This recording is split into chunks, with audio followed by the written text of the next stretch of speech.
এখন সাহারির সময়, আমরা সবাই সাহারি খেতে বসেছি। আশা করছি সবাই ভালো আছেন। এখন 10টা 40 বাজে। তাসনিম আজকে পাউরুটি খাবে। ডাল আর ছোলা বুটগুলো আমি ভোর রাতে ভিজিয়ে রেখেছিলাম। এখন এগুলাকে আমি ভালোভাবে ধুয়ে ব্লেন্ডার করে নিব আর ছোলা বুটগুলোকে সিদ্ধ করে রাখবো।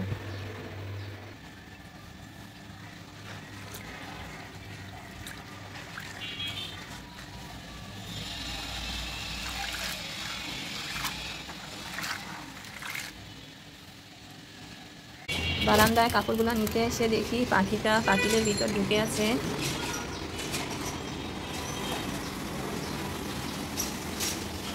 এখন 2টা বেজে গিয়েছে।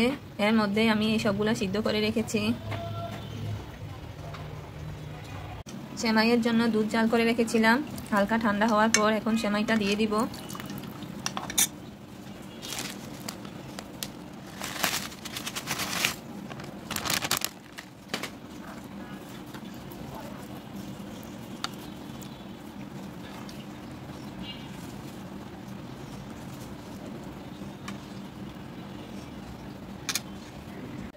ইফতারের জন্য ছোলা এবং সেমাই রান্না করা শেষ। দুধ দাও নাই?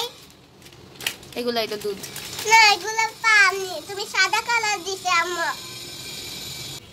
আসরের নামাজের পর আমি ডালগুলা ব্লেন্ডার করে নিচ্ছি। এই তো সব ডালগুলা ব্লেন্ডার করে প্যাকেট করে রেখেছি। এগুলো ডিপ ফ্রিজে রেখে দিব। একদিন একটা করে নামিয়ে পেঁয়াজু বানাবো।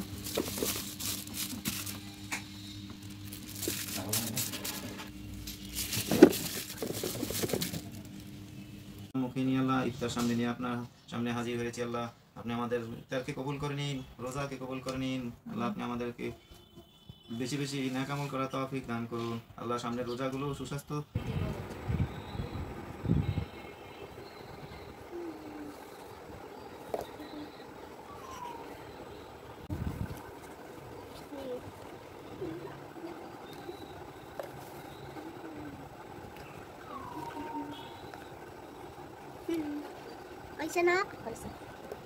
ইফতারের পর তাসফি তাসমিম দুইজনেই পড়ালেখা করছে আর আমি আমার রান্নাঘরের কাজকর্মগুলো শেষ করব।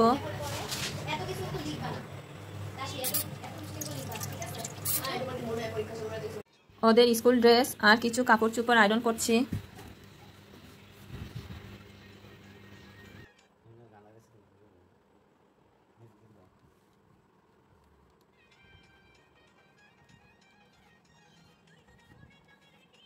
আজ এই পর্যন্তই। সবাই ভালো থাকবেন। তাসমিম ব্লগের সাথে